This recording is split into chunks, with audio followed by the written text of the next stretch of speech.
Hi friends, welcome to English 24/7.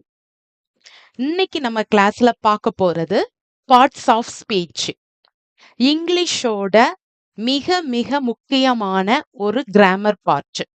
நம்ம கிராமர்ல தப்பில்லாம எழுதுறதுக்கும் and then பேசுறதுக்கும் அது போக ரொம்ப ரொம்ப முக்கியமா காம்படிட்டிவ் எக்ஸாம்ஸ் எல்லா இதுலயுமே இந்த பார்ட் ரொம்ப ரொம்ப முக்கியம். அண்ட் தென் இங்கிலீஷோட பேசிக் இதுதான். இதுல இருந்து தான் நம்மளுக்கு ஒவ்வொன்னா தொடங்கும். பார்ட் ஆஃப் ஸ்பீச் அப்படின்னா என்னன்னா, பார்ட்ஸ்னா என்னது? பார்ட்ஸ்னாவே நம்மளுக்கு தெரியும். என்னது? பகுதி அப்படின்னு அர்த்தம். அப்படிதானே? ஸ்பீச் அப்படின்னா பேசுறது.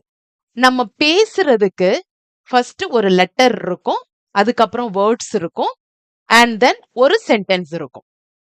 ஒரு சென்டென்ஸ்ல ஒவ்வொரு பார்ட்டையும் நம்ம இதுன்னு பிரிக்கலாம். ஓகே, மொத்தமா எத்தனை பார்ட்ஸ் ஆஃப் ஸ்பீச் உண்டுனா 8 பார்ட்ஸ் ஆஃப் ஸ்பீச் உண்டு. இப்ப பிளஸ் 1 9 சேர்த்திருக்காங்க. ஓகே, அது என்ன அப்படிங்கறதெல்லாம் நம்ம வரிசையா ஒன் பை ஒன்னா பார்க்கலாம்.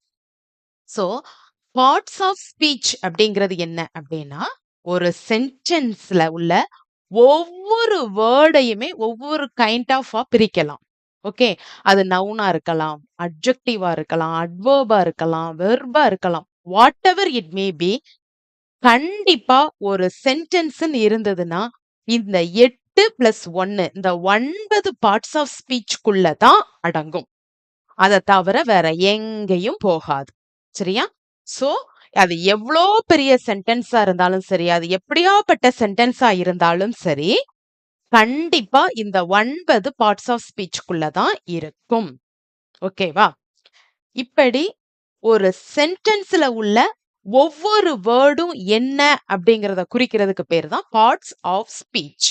ஓகே, இது எதுக்கு யூஸ் ஆகுதுன்னா, கன்ஸ்ட்ரக்டிங் கரெக்ட் சென்டென்சஸ். ஒரு சென்டென்ஸை ரொம்ப கரெக்டா ஃபார்ம் பண்றதுக்கும் and then grammar, writing and speaking ஸ்கில்ஸ்லயும் இது ரொம்ப ரொம்ப யூஸ்ஃபுல்லா இருக்கும். சரியா? ஒரு தப்பில்லாம ஒரு கிராமர் வரணும் அப்படின்னா, அது தப்பில்லாம எழுதணும் அப்படின்னா, தப்பில்லாம பேசணும் அப்படின்னாலும் கண்டிப்பா என்ன வேணும் அப்படின்னா இது வேணும். அண்ட் தென் அதை ஈஸியா அனலைஸ் பண்றதுக்கு, இப்போ ஒரு சென்டென்ஸ் இருக்குது, ஒரு கமாவும் இல்லாம ஒரு ஃபுல் ஸ்டாப்பும் இல்லாம தொடர்ந்து கடகடான்னு வாசிட்டே போனா எங்க நிப்பாட்டுறது, என்ன மீனிங்ல அது வந்திருக்கு அப்படிங்கறத நமக்கு தெரியாது. சோ இந்த பார்ட்ஸ் ஆஃப் ஸ்பீச்ல உள்ள ஒவ்வொன்றையும் வச்சு நம்ம என்ன செஞ்சலாம்னா, ஈஸியா அந்த சென்டென்ஸை நிப்பாட்டி வாசிச்சு நம்ம என்ன செஞ்சுக்கலாம்னா புரிஞ்சுக்கலாம். அப்பார்ட் ஃப்ரம் தட், நமக்கு என்ன யூஸ் அப்படின்னா, ஃபர்ஸ்ட் ஆஃப் ஆல் தப்பில்லாம எழுதுறதுக்கு ஒரு மெயிலா இருக்கட்டும், ஆபீஸ்ல ஒரு மெயில் சென்ட் பண்றதா இருக்கட்டும், இல்ல ஒரு டீச்சர்ஸ் தான் ஸ்டூடெண்ட்ஸ்ட்ட பேசுறதா இருக்கலாம், இல்ல ஒரு கேம்பஸ் இன்டர்வியூ அல்லது இன்னொருத்தவங்க கூட இன்டராக்ட் பண்றோம், ஒரு குரூப் டிஸ்கஷன், அந்த மாதிரி சமயங்கள்ல ரொம்ப ரொம்ப இந்த பார்ட்ஸ் ஆஃப் ஸ்பீச் யூஸ் ஆகும். அண்ட் தென் ரொம்ப ரொம்ப முக்கியமா கவர்மெண்ட் ஜாப் சீக்கர்ஸ்க்கு நம்ம எல்லா உங்களுக்கான அந்த பேங்கா இருக்கலாம், எஸ்எஸ்சியா இருக்கலாம், இப்ப சிஜிஎல் போட்டிருக்காங்க அதா இருக்கலாம், அதுல உள்ள இங்கிலீஷ் பார்ட்ஸுக்கு கண்டிப்பா இது எல்லாமே தெரிஞ்சிருந்தாதான் உங்களால அந்த எரர் ஐடென்டிஃபிகேஷன் அண்ட் தென் நிறைய விஷயங்கள், நிறைய அந்த சிலபஸ்ல உள்ள எல்லா இதுலயுமே இது வந்து நம்மளுக்கு வரும். நம்ம ஒன் பை ஒன்னா பார்க்கலாம். ஓகேவா? இப்ப டோட்டலா காமனா பார்ட்ஸ் ஆஃப் ஸ்பீச்னா என்னன்னு பார்த்துட்டோம். மொத்தம் எத்தனை பார்ட்ஸ் ஆஃப் ஸ்பீச்னு பார்த்துட்டோம். அப்படிதானே? There are in 8 main parts of ஸ்பீச்னு கொடுத்துருக்காங்க. பிளஸ் 1 இருக்கு அப்படின்னு நான் சொன்னேன். அப்படிதானே? அது என்ன அப்படின்னா ஆர்டிகல். சரியா? இப்ப நம்ம ஆர்டிகலையும் என்ன செஞ்சிருக்கோம் அப்படின்னா, இந்த பார்ட்ஸ் ஆஃப் ஸ்பீச்சோட சேர்த்து இருக்கிறோம். ஏன் அப்படின்னா, ஆக்சுவலா பார்ட்ஸ் ஆஃப் ஸ்பீச்னா என்னது? ஒரு சென்டென்ஸ்ல உள்ள ஒவ்வொரு வேர்டையும் இதான் நவுனு, இதான் ப்ரனவுன், இதான் வேர்ப்னு பிரிக்க முடியும் அப்படிங்கறச்ச அந்த இடத்துல ஆர்டிகலும் வரும். ஆர்டிகல் என்னதெல்லாம்? ஏ, அண்ட், த. இதெல்லாமே பிரீஃபா எங்க வரும், எப்படி வரும்லாம் நம்ம பார்ப்போம். அதுக்கு முன்னாடி இது மட்டும் தெரிஞ்சுக்கோங்க. ஏ அண்ட் த தான் ஆர்டிகல்ஸ். ஸோ கண்டிப்பா ஒரு சென்டென்ஸ்ல ஏ அண்ட் தவும் வரும். அப்படிதானே? எங்கேயாவது ஒரு இடத்துல இருக்கும். சோ இப்ப அந்த ஆர்டிகல்ஸ்லயும் சேர்த்து என்ன கொடுத்துட்டாங்க அப்படின்னு சொன்னா 9 பார்ட் ஆஃப் ஸ்பீச் அப்படிங்கறத நம்மளுக்கு இப்ப கொண்டு வந்திருக்காங்க. ஓகேவா? So it's clear. Parts of ஸ்பீச்னா என்னன்னு தெரிஞ்சுக்கிடுச்சு உங்களுக்கு.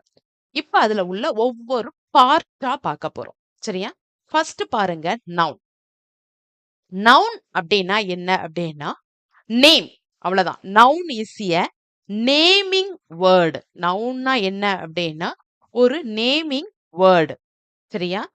சோ அந்த நவுன் இஸ் ஏ நேமிங் வேர்டுனாவே முடிஞ்சு போச்சு. அதுலயே மொத்தமா. அது என்னவா இருக்கலாம்? நேம் ஆஃப் எ பெர்சனா இருக்கலாம், பிளேஸா இருக்கலாம், ஒரு திங்ஸா இருக்கலாம், அல்லது ஒரு ஐடியாவா இருக்கலாம். சரியா? இப்ப சில இடங்கள்ல வந்து நம்மளுக்கு வந்து என்னது பெர்சன், பிளேஸ், திங்ஸ் எல்லாம் நம்மளுக்கு வந்து தெரிஞ்சிருக்கும். அது நவுன் அப்படின்னு சொல்லி கூட. ஆனா அந்த ஐடியாவும் எதுல தான் வரும் அப்படின்னு சொன்னா நவுன்ல தான் வரும். சரியா? இதுக்கான எக்ஸாம்பிள்ஸ் நம்ம வந்து இப்ப பார்ட்ஸ் ஆஃப் ஸ்பீச்சும் டைப்ஸும் தான் பார்க்குறோம். ஒண்ணு ஒண்ணா இனிமே பிரீஃபா உங்களுக்கு இன் ஃபர்தர் கிளாஸஸ்ல இருக்கும். சோ இப்ப நவுன்னா என்னதுன்னா, noun is a naming word, name of a person, place, things or idea. அது என்னவா இருக்கலாம்? எக்ஸாம்பிள் பார்த்துக்கங்க. டீச்சர், சென்னை, டாக் இதெல்லாம் வந்துருச்சு. இதுல ஐடியால என்ன வருதுன்னா, ஹானஸ்டி வருது. ஹானஸ்டி, ஹாப்பி இதெல்லாம் எதுல வரும் அப்படின்னு சொன்னா, பிரேவ் இதெல்லாம் எதுல வரும் அப்படின்னு சொன்னா, இந்த ஐடியா அப்படிங்கிறதுக்கு கீழ வந்துரும். சரியா? அது என்னங்கிறது எப்படி நம்ம சென்ஸ் பண்ணணுங்கிறதெல்லாம் ஃபர்தர் கிளாஸஸ்ல பார்த்துக்கிட்டே இருப்போம். Next pronoun. சரியா? அதாவது ப்ரனவுன். ஓகே? ப்ரனவுன் அப்படின்னா என்ன அப்படின்னா ரீப்ளேசஸ் எ நவுன். ஓகே? ஒரு இடத்துல இப்ப ஃபார் எக்ஸாம்பிள் மாலான்னு இருக்குன்னு வச்சுக்கோமே. Mala is a girl. Mala is a good girl. Mala is a teacher. Mala is a இப்படியே நம்ம மாலா மாலான்னு சொல்லிக்கிட்டே போக மாட்டோம். அப்படிதானே? ஃபர்ஸ்ட் ஒரு லைன் மாலாவை பத்தி இன்ட்ரோ கொடுத்துட்டு Mala is a good girl அப்படின்னு கொடுத்துட்டு என்ன சொல்லிருவோம்? ஷீ இஸ் எ டாக்டர் அந்த மாதிரி சொல்லுவோமா? ஷீ இஸ் எ டீச்சர் அப்படி சொல்லுவோமா? சோ இந்த இடத்துல இந்த நவுன நேமிங் திங் அப்படிதான் நேம் ஆஃப் த பர்சனை என்ன செய்யுது அப்படின்னு சொன்னா ரீப்ளேஸ் பண்றது எது? இந்த ஷீ அப்படிங்கிறது. சோ இப்படி ஒரு இடத்துல அந்த நவுனை ரீப்ளேஸ் பண்ணிட்டு ஹீயோ ஷீயோ அல்லது இட்டு தே இந்த மாதிரி வரக்கூடியதை என்ன சொல்லுவோம் அப்படின்னு சொன்னா ப்ரொனவுன் அப்படின்னு சொல்லுவோம். சரியா? ப்ரொனவுன். சோ நவுனுக்கு அப்புறம் என்னதான் வரும்? ப்ரொனவுன் அப்படின்னு வரும். Second one. அடுத்தது பாத்தீங்க அப்படின்னு சொன்னா நம்ம அட்ஜெக்டிவ் பார்த்துட்டு வெர்பு பார்க்கலாம். அட்ஜெக்டிவ். சரியா? வாட் இஸ் அட்ஜெக்டிவ் அப்படின்னா இந்த நவுன் அல்லது ப்ரொனவுனை டிஸ்கிரைப் பண்ணி சொல்லும். சரியா? அதாவது இப்போ நான் சொல்றேன் மாலா இஸ் எ கேர்ள்னு சொல்லிட்டேன். அப்படிதானே? Mala is a beautiful girl அப்படின்னு சொன்னோம்னா அந்த பியூட்டிஃபுல் அப்படிங்கிறது யார குறிக்குது? இந்த மாலாவை தான் குறிக்குது. அப்படிதானே? அதாவது நேம் ஆஃப் எ பர்சன் ஒரு நவுனை குறிக்குது. சோ இப்படி நவுனை டிஸ்கிரைப் பண்ணி சொல்றது என்னது அப்படின்னு சொன்னா அட்ஜெக்டிவ். சோ தேர்ட் ஒன் என்னது அப்படின்னா அட்ஜெக்டிவ்னு வச்சுக்கோங்க. சோ இதே மாதிரி Mala is a good girl அப்படின்னாலும் என்னதுதான்? அது குட் அப்படிங்கிறது அட்ஜெக்டிவ். ஒரு நவுனையோ அல்லது ஒரு ப்ரொனவுனையோ அது டிஸ்கிரைப் பண்ணணும். சரியா? இப்போ ஃபார் எக்ஸாம்பிள் வச்சுக்குவோம். இட் இஸ் எ கார் அப்படின்னா என்னது? சாதாரணமா கார் அப்படிங்கிறது என்னது? நவுன். நேம் ஆஃப் த திங்க்ல வரும். அப்படிதானே? So car. It is a red car அப்படின்னா அது என்னது அப்படின்னு சொன்னா அட்ஜெக்டிவ். ஏன் அட்ஜெக்டிவ்னா நவுனையோ ப்ரொனவுனையோ டிஸ்கிரைப் பண்ணணும். சோ அது என்னது? It is a red car அப்படின்னா அது ஒரு அட்ஜெக்டிவ். ஓகே? சோ நவுன் பார்த்தாச்சு. அடுத்ததா ப்ரொனவுன். நவுனை ரீப்ளேஸ் பண்றது ப்ரொனவுன் பார்த்தாச்சு. அத ரெண்டையுமே ஒரு டிஸ்கிரைப் பண்ணி அல்லது அது குவாலிஃபைஸோ அதாவது அதை பத்தி ஏதாவது ஒண்ணு சொல்லும். சரியா? ஹி இஸ் எ பாய் அப்படிங்கிறது ஹி இஸ் எ டால் பாய் அப்படின்னா அது என்னதான் வரும்? அட்ஜெக்டிவா வரும். ஓகேவா? நெக்ஸ்ட் ஒன் என்ன அப்படின்னா வேர்ப். சரியா? நம்மளுக்கு வேர்ப்னாவே தெரியும். ஏன்னா நம்ம சின்ன பிள்ளையில இருந்து இதை படிச்சிருப்போம். Verb is a action word. அவ்வளவுதான். அந்த இடத்துல ஒரு ஆக்ஷன் நடக்கும் அப்படின்னா அதுக்கு பேரு வெர்பு. செயல். சரியா?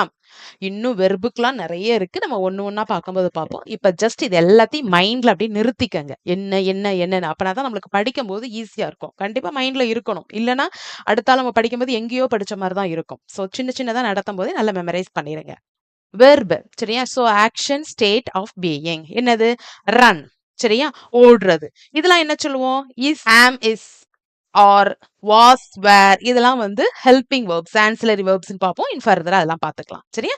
சோ இதுவும் இந்த ஆக்ஷன் ஆஃப் ஸ்டேட் ஆஃப் பீயிங்ல வரும். சோ ரைட், ஸ்லீப்பும் ஒரு ஆக்ஷன் தான். சரியா? தூங்குறது, ஒர்க் பண்றது, விளையாடுறது இந்த மாதிரி வரக்கூடியது ஆக்ஷன். அந்த இடத்துல ஒரு செயல் நடந்துகிட்டு இருக்கணும். தூங்குறதும் ஒரு செயல் தான். இப்பதானே? அப்படி ஒரு செயல் நடந்ததுனாவே அது என்னதுதான்? வேர்ப். சரியா? இப்ப நெக்ஸ்ட் பார்க்க போறது என்ன அப்படின்னா adverb.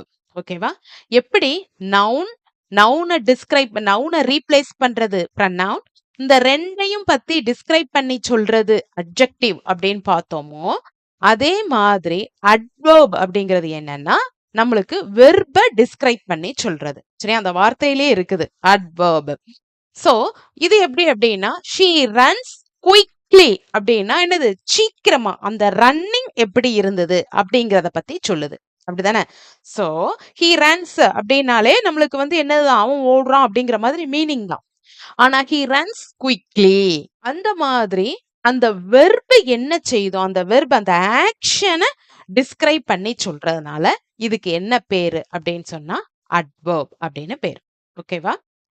So, noun, pronoun, verb, adjective, adverb. Next one, preposition. Preposition அப்படிங்கிறது என்ன அப்படின்னா நமக்கு தெரியும் இன்னு, ஆனு, ஆஃப் இது எல்லாமே என்னதுன்னா preposition. ஓகேவா? இது எதுக்கான ரிலேஷன்ஷிப்பை காட்டுது அப்படின்னா between noun and pronoun and other word. ஒரு நவுனோ அல்லது ப்ரனவுனோ ஏதாவது ஒன்று தானே இருக்கணும். ஒன்று மாலான் இருக்கணும் அல்லது ஷீன் இருக்கணும். அப்படிதானே? ஒன்று நவுன் இருக்கும் அல்லது ப்ரனவுன் இருக்கும். ஒரு நவுனுக்கும் ப்ரனவுனுக்கும் அண்ட் தென் இன்னொரு வேர்டு வரும் இல்லையா அடுத்தாப்புல. இந்த ரெண்டுத்துக்கும் இடையே உள்ள ரிலேஷன்ஷிப்பை பத்தி சொல்லக்கூடியது தான் என்னது அப்படின்னு சொன்னா இந்த ப்ரிப்போசிஷன். அந்த ரெண்டுத்துக்கும் இடையான ஒரு ரிலேஷன்ஷிப்பை கொடுக்கக்கூடியது என்னது அப்படின்னு சொன்னா ப்ரிப்போசிஷன்.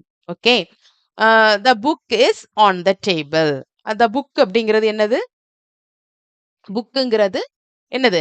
நவுன். அப்படிதானே? Is verb on the table. சரியா? இது வந்து ஆக்சுவலா இன்னொரு நவுனு. ஓகே. சோ இந்த இது வந்து என்னதுன்னா ஆன் தான் இதுல என்னது அப்படின்னு சொன்னா ப்ரிப்போசிஷன். சோ ரெண்டு நவுனுக்கு இந்த இடத்துல நவுன் வந்திருக்கு. சில டைம் அட்ஜெக்டிவ் வரலாம். என்ன வேணாலும் வரலாம். அட்வர்ப் வரலாம். சோ மாறி மாறி வரும். இப்போதைக்கு இதை ஒரு எக்ஸாம்பிளுக்கு சொல்றேன். The book is on the table அப்படிங்கும்போது இந்த ஆன் அப்படிங்கிறது தான் இதுக்கு மீனிங்கே கொடுக்கு. The book is the table அப்படின்னு அதுக்கு மீனிங் ஏதாவது இருக்கா? ஒண்ணுமே கிடையாது. த புக் இஸ் த டேபிளா என்னது அப்படிங்கிற மாதிரி இருக்கும். ஆன் த டேபிள் டேபிள் மேல இருக்கு புக்கு அப்படின்னு சொல்லும் போது மட்டும்தான் அதுக்கு ஃபுல் மீனிங் கிடைக்குது. ஸோ இந்த ரிலேஷன்ஷிப்பை கொடுக்கறது என்னது அப்படின்னு சொன்னா ப்ரிப்போசிஷன். அடுத்தது என்னதுன்னா கன்ஜங்ஷன். சரியா? கன்ஜங்ஷன் அப்படிங்கிறது என்னதுன்னா ரெண்டு வேர்ட்ஸ் ஃப்ரேசஸ் கிளாஸஸ் கனெக்ட் பண்ணும். இந்த ஃப்ரேசஸ் கிளாஸஸ் எல்லாமே ஃபர்தரா பார்த்துக்கிடுவோம். அது என்னதுன்னா அண்ட், பட், பிகாஸ், நெய்தர், நார் இந்த மாதிரி உள்ள வேர்ட்ஸ் எல்லாமே கன்ஜங்ஷன்ஸ். நெக்ஸ்ட் பாத்தீங்கன்னா இன்டர்ஜெக்ஷன். இன்டர்ஜெக்ஷன் ரொம்ப ஈஸி. அது ஒண்ணுமே கிடையாது. என்னது? வாவ் சர்ப்ரைஸ் ஆகாம அந்த வாவ், குரா, ஐயோ சேடா சொல்றதுக்கெல்லாம் குரா, சரி இந்த மாதிரி சொல்லக்கூடிய அந்த சடன் எமோஷன்ஸ் சடன் ஃபீலிங்ஸை எக்ஸ்பிரஸ் பண்றதுக்கு ஒரு வேர்ட் யூஸ் பண்ணுவோம்ல போச்சா அப்படிங்கிற மாதிரி. ஸோ இந்த மாதிரி சடன் ஃபீலிங்கை சொல்லக்கூடிய அந்த சடன் எமோஷன்ஸுக்கு நம்ம என்னெல்லாம் வேர்ட்ஸ் யூஸ் பண்ணுவோம் தமிழ்ல? ஐயோ கடவுளே அந்த மாதிரிலாம் யூஸ் பண்ணுவோம்ல அந்த மாதிரி உள்ளது எல்லாமே இன்டர்ஜெக்ஷன். நெக்ஸ்ட் தான் என்ன சொன்னோம்? நம்மளுக்கு 8 தான் ஆக்சுவலா இன் பிகினிங் நம்ம பார்ட்ஸ் ஆஃப் ஸ்பீச் அப்படின்னா நம்ம 8 தான் படிச்சிருப்போம். இப்ப இன்னொன்னு என்ன சொல்றாங்க அப்படின்னா 9 சேர்த்திருக்காங்க. அது என்னது அப்படின்னு சொன்னா ஆர்டிகல்ஸ். சரியா? இந்த ஆர்டிகல்ஸ் அப்படிங்கிறது என்னன்னா ஜஸ்ட் ஒரு டிட்டர்மைண்டர். அது எப்படி அப்படின்னு சொன்னா ஆர்டிகல்ஸ்ல என்னெல்லாம் உண்டு? ஏ உண்டு, ஆன் உண்டு, நிமிஷம், ஏ, ஆன், த மேக்சிமம் அது என்ன சொல்லும்? கவுண்டிங்க. ஓகே. ஸோ அது எப்படிலாம் வருது அப்படிங்கிறத பத்தி நம்ம ஃபியூச்சர்ல பார்ப்போம். ஸோ இது கூட என்ன செஞ்சிடலாம்னா ஒரு ஆர்டிகல்ஸ் சேர்த்துக்கலாம். அது ஒரு டிட்டர்மைனர் ஏ அண்ட் தான் ஆர்டிகல். இவ்வளவு மட்டும் நீங்க பாத்துக்கங்க. இப்போ இந்த டைப்ஸுக்கு நம்ம தனித்தனியா பார்க்கும்போது இதெல்லாம் ஏகப்பட்ட பிரீஃப் இருக்குது. நம்ம பார்த்துக்கலாம். ஓகேவா? ஸோ அட் லாஸ்ட் ஒரு ரிவ்யூ பார்க்கணும்னா பார்ட்ஸ் ஆஃப் ஸ்பீச் அப்படிங்கிறது ஒரு சென்டென்ஸ்ல உள்ள ஒவ்வொரு வேர்டையும் நம்ம 9 வகைகள்ல ஏதாவது ஒன்னா பிரிச்சிடலாம். அந்த 9 வகை தான் என்னதுன்னா noun, pronoun, adjective, verb, adverb, preposition, conjunction, interjection, articles. So இதுல உள்ள ஒன்று தான் ஒரு சென்டென்ஸ்ல வேர்டா இருக்க முடியும். அதுக்கு பேர் தான் பார்ட்ஸ் ஆஃப் ஸ்பீச். இதுதான் பேசிக் ஆஃப் இங்கிலீஷ். இது போக ஒன்னு என்னது அப்படிங்கறத நம்ம இன் ஃபியூச்சர்ல பார்க்க போறோம். ஓகேப்பா. தேங்க்யூ.